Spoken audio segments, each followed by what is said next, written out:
Graduation कर रहे हैं आप या ग्रेजुएशन करना चाहते हैं, क्योंकि आप जानते हैं कि 4 मई से ग्रेजुएशन में एडमिशन के लिए फॉर्म अप्लाई हो रहा है टीएमबीयू में, तिलका मांझी भागलपुर विश्वविद्यालय में। तो एडमिशन लेने से पहले ये जान लेना बहुत आवश्यक है कि ये ग्रेजुएशन है क्या, स्नातक क्या है। आप समझिए कि आप 12th पास किए, 12th तक आपको बिहार सरकार अपने दिशा निर्देश पर चला रहा था।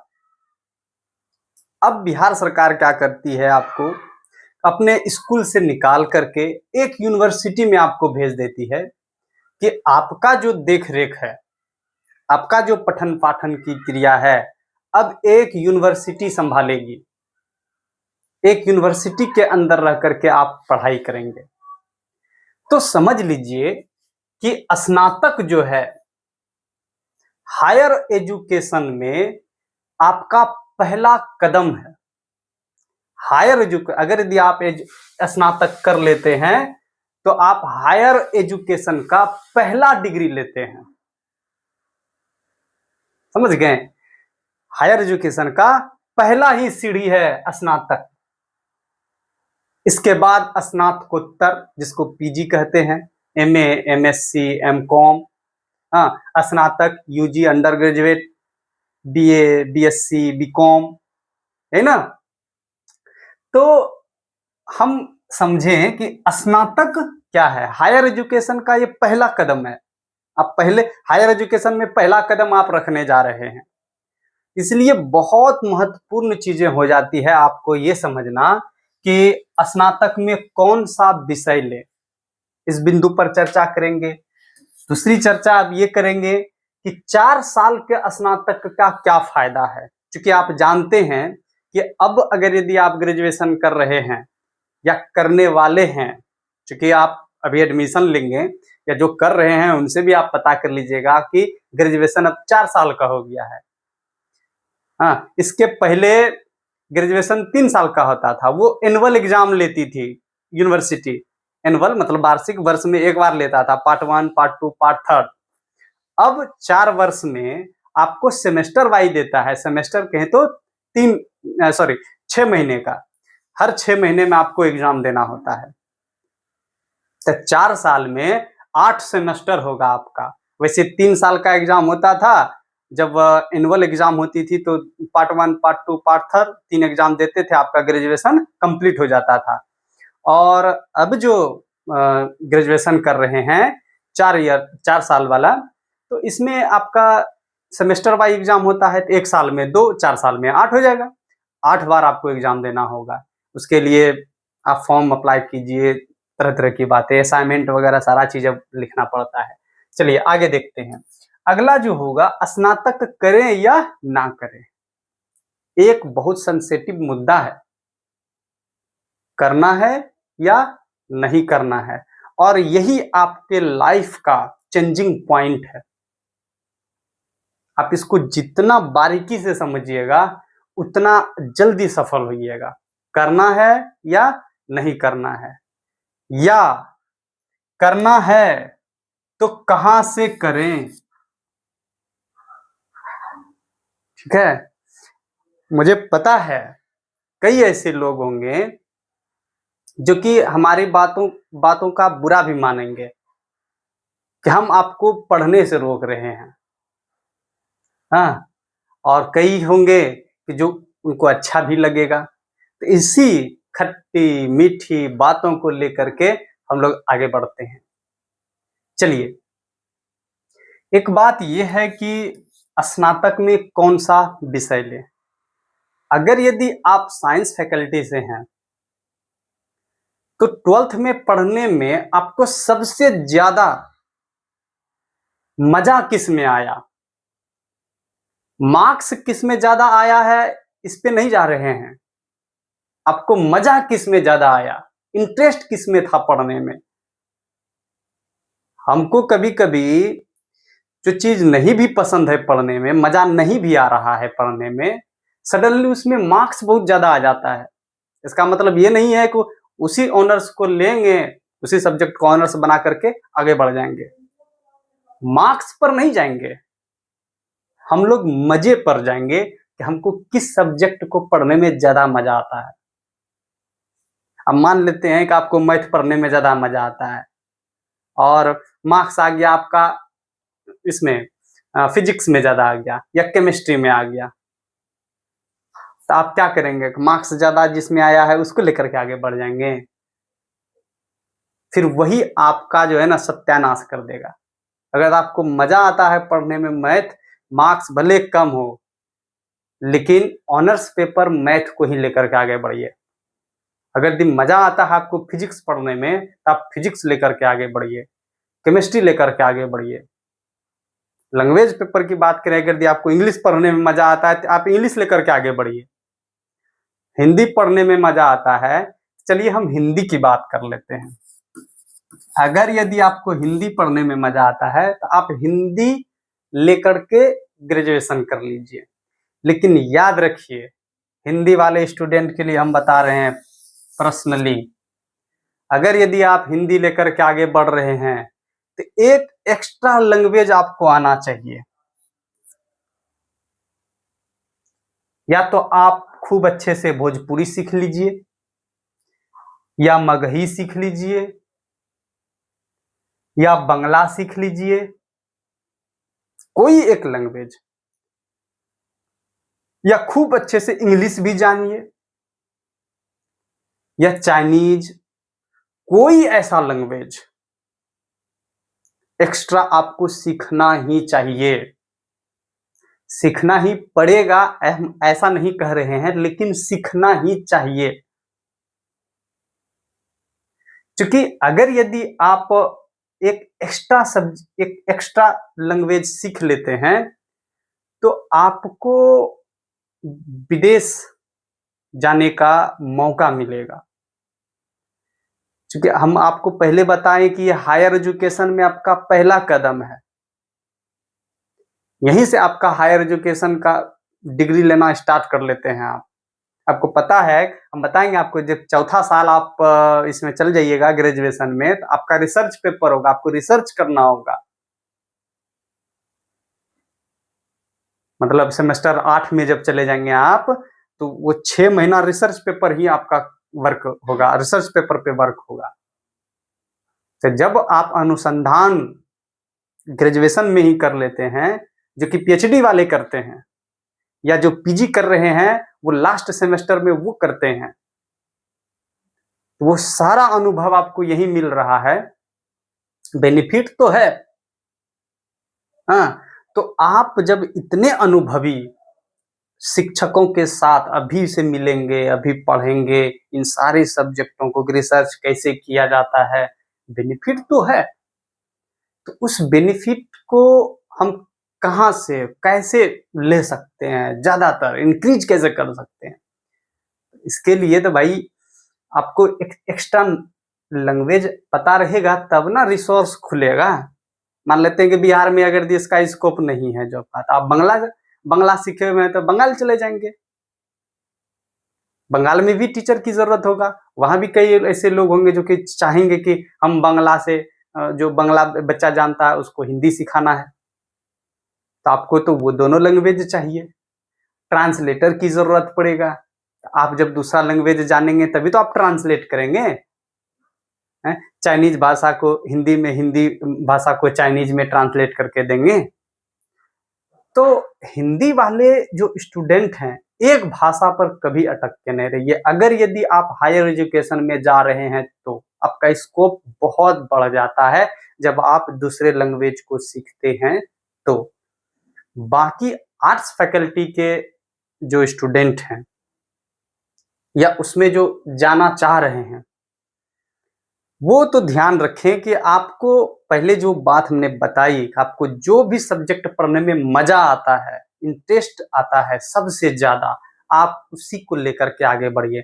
मार्क्स पे कभी नहीं जाइए, हमको इसमें मार्क्स ज्यादा आया है तो इसी को ऑनर्स बना करके आगे बढ़ेंगे। बार बार मैं इस शब्दों को इस्तेमाल करूंगा कि आप मार्क्स पे जा करके ऑनर्स पेपर नहीं लीजिए, ठीक है।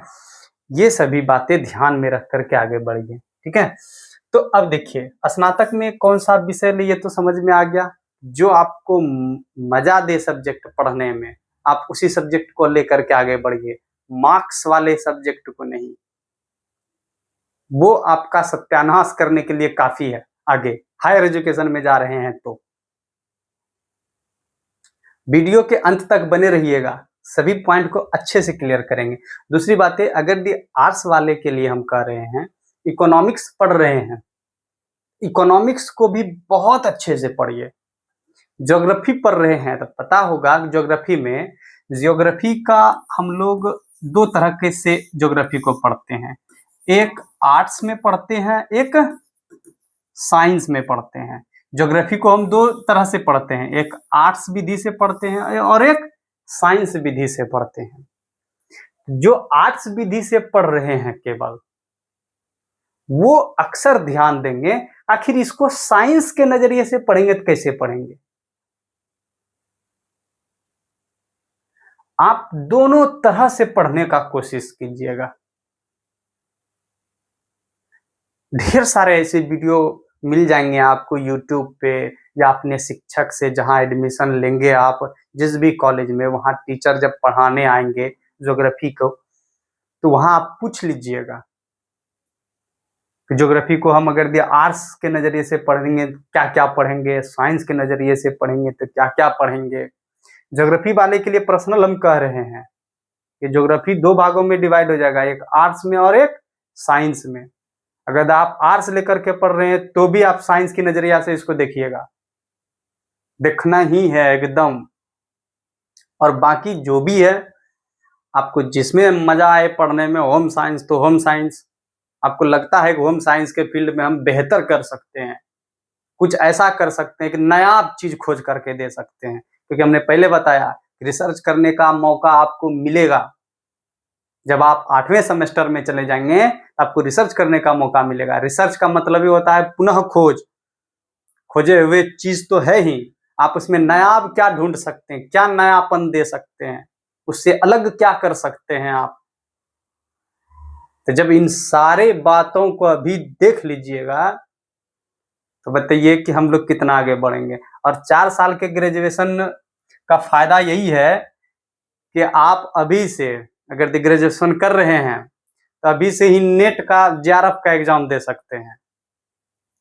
जबकि इसके पहले जो ग्रेजुएशन करते थे, जो एनुअल एग्जाम होता था, पार्ट 1, पार्ट 2, पार्ट 3, वो लोग नहीं भर सकते थे, आप लेकिन भर सकते हैं। और आपको अलग से PG भी करने की जरूरत नहीं है। PG post graduate, MA, MSc, MCOM करने की जरूरत नहीं है। आप सीधा ग्रेजुएशन से ही नेट JRF क्वालिफाई करके PhD कर सकते हैं। PhD का पूरा प्रोसेस हमने वीडियो में डाल दिया है, आप बाकी सभी वीडियो को जब देखेंगे आपको समझ में आ जाएगा कि PhD में कैसे इनरोल होते हैं। तो आपका अगर दी हायर एजुकेशन में जाना चाहते हैं, आपको भी प्रोफेसर बनना है, मान लीजिएगा हम इस सब्जेक्ट मेरा चाहता विषय है, हम इसको बहुत पसंद करते हैं, हम इसको इतना अच्छा से डील कर देंगे कि शायद कोई कर पाएगा। आप बताइए, आप ये खूबियां जो आपके अंदर है आप दूसरों तक नहीं पहुंचाना चाहिएगा, आप दूसरों से शेयर नहीं करना चाहिएगा, आप चाहिएगा कि हम जो है ना इसको पढ़ाएं और पढ़ाने के लिए हम प्रोफेसर बने। आप अवश्य बनिएगा और अभी से मेहनत कीजिएगा। ये 4 साल वाले जो स्टूडेंट होंगे, ध्यान रखिए, अपने पेपर पे इतना मेहनत कीजिएगा, इतना मेहनत कीजिएगा कि आपके सफलता का मार्ग अभी से दिखना चाहिए, समझे। और बेहतर ये है कि नेट और JRF में जो क्वेश्चन पूछा जाता है वो सब का सब आप इस सेमेस्टर वाइज पढ़ाई में पढ़ लेते हैं। आप यहाँ कम्युनिकेशन पढ़ लेते हैं, ICT पढ़ लेते हैं, इंफॉर्मेशन कम्युनिकेशन टेक्नोलॉजी पढ़ लेते हैं। ICT का फुल फॉर्म बताएं, इंफॉर्मेशन कम्युनिकेशन एंड टेक्नोलॉजी, तो आप उसको पढ़ लेते हैं। कम्युनिकेशन पढ़ लेते हैं, टीचिंग एप्टीट्यूड का बात कर लेते हैं हम, ह्यूमन डेवलपमेंट एंड इन्वायरमेंट की बात कर लेते हैं, एनसीसी पढ़ लेते हैं हम लोग, स्पोर्ट को पढ़ लेते हैं, इतना कुछ, स्वच्छ भारत को भी पढ़ लेते हैं। बताइए, इतना सारा चीज हम लोग पढ़ लेते हैं, हमको कोई रोक पाएगा जी सफल होने में, हायर एजुकेशन में जाने से? नहीं। लेकिन हाँ, अगर यदि आप टाइम पास करने के लिए ग्रेजुएशन करना चाह रहे हैं और इस 4 साल के चक्कर में पढ़ना चाह रहे हैं, तो हम कहेंगे कि नहीं पढ़िए। अगला पॉइंट इसी पर हम लोग चर्चा करते हैं, स्नातक करें या ना करें। भैया, अगर यदि आप एसएससी की तैयारी करना चाहते हैं, रेलवे की तैयारी करना चाहते हैं और ग्रेजुएशन भी करना चाहते हैं, तो उसके लिए हम बताते हैं कि स्नातक करें तो कहां से करें, इस बात पे भी चर्चा करेंगे। तो जो एसएससी रेलवे की तैयारी करते हैं, उनके लिए क्वालिफिकेशन 12th पास काफी है। आप एकदम रेलवे में टीटी बन सकते हैं, ड्राइवर बन सकते हैं, हाँ, बढ़िया से बढ़िया पोस्ट के लिए भी आप जा सकते हैं 12th पास करके। खाली एग्जाम क्वालिफाई कर लीजिए। एसएससी, सीएचएसएल, एसएससी जीडी, कई एग्जाम है एसएससी का जो कि आप केवल 12th पास हैं तो आप भर सकते हैं। तो क्या हमको इधर अपना एनर्जी इन्वेस्ट करने से कोई बेनिफिट है? कोई बेनिफिट नहीं है। आप पूरा का पूरा ध्यान उधर ही लगा दीजिए। आप जितना जल्द सफल होते हैं उतना ही आपका हर एक चीज बच जाता है। आपको शायद मालूम नहीं होगा, अभी तो आप इधर कदम ही रखेंगे कि कितना फजीहत होती है समाज में जब हम देरी से सफल होते हैं। तो इसके पहले क्या क्या नहीं सुनना पड़ता है। तो भैया, आप सबसे हाथ जोड़ करके गुजारिश है, अगर यदि आप रेलवे और एसएससी की तैयारी करते हैं या फिर आपको बीपीएससी करना हो या यूपीएससी करना हो, तो सबके लिए हम कह रहे हैं कि आप पूरा का पूरा ध्यान उधर दे दीजिए, लेकिन इस 4 साल वाले ग्रेजुएशन में नहीं आइए। आपको 3 साल का ही ग्रेजुएशन करना चाहिए और ओपन यूनिवर्सिटी से कर लीजिए, इग्नू से कर लीजिए, नालंदा विश्वविद्यालय से कर लीजिए। कई ऐसे ओपन यूनिवर्सिटी है जो कि आपको ग्रेजुएशन करवा देगी। आप वहां से ग्रेजुएशन कीजिए और इधर बीपीएससी, यूपीएससी, जिसका भी तैयारी करना है कर लीजिए, एसएससी, रेलवे, सारे चीजों की तैयारी कीजिए। और जो हायर एजुकेशन में जाना चाहते हैं वो 4 साल वाला ग्रेजुएशन कीजिए, उनके लिए ज्यादा बेनिफिट है। नहीं तो आप एसएससी का भी तैयारी कर रहे हो, आपको एसएससी का भी तैयारी कर रहे हो, रेलवे का भी तैयारी कर रहे हो, रेलवे का भी तैयारी कर रहे हो, इससे बड़ी दिक्कतें होंगी। तो इसमें फंसना ही नहीं है, इस चंगुल में, समझे? बड़ी दिक्कतें हो जाएगी। फिर आप इस 4 साल के थी ग्रेजुएशन वाला में एनईपी लग जाता है ना, तो समझिएगा आगे बढ़ ही नहीं सकते हैं। आप एडमिशन कराने के लिए तरस जाइएगा, एनईपी वाला को बड़ा दिक्कत करता है, खूब दौड़ाता है, आपका एडमिशन नहीं होगा।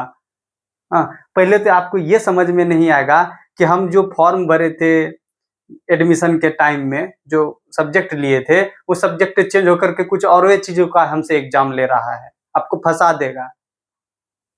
आप सही तरीके से एक भी सेमेस्टर पास ही नहीं कर पाएंगे। सिचुएशन ऐसा है। हम खास करके तिलका मांझी भागलपुर विश्वविद्यालय की बात कर रहे हैं। जो जो अभी ग्रेजुएशन कर रहे हैं वैसे छात्रों से आप पूछ लीजिएगा कि कितना परेशानी होती है, तैयारी करके जाते हैं किस चीज का और क्वेश्चन पूछता है किस चीज का। इतना यूनिवर्सिटी जो है ना गलत करता है विद्यार्थी के साथ, आप फंस जाइएगा। इसीलिए अगर यदि आप दूसरे चीजों की तैयारी कर रहे हैं तो पक्का आप जो है ना ओपन यूनिवर्सिटी से ग्रेजुएशन कीजिए। इस यूनिवर्सिटी से आकर के आप ग्रेजुएशन नहीं कीजिए तो बेहतर है। आप फंस ही जाइएगा किसी ना किसी सेमेस्टर में।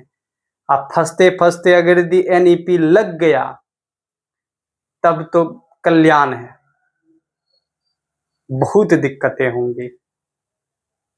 इसीलिए हायर एजुकेशन वाला इधर ध्यान दीजिए।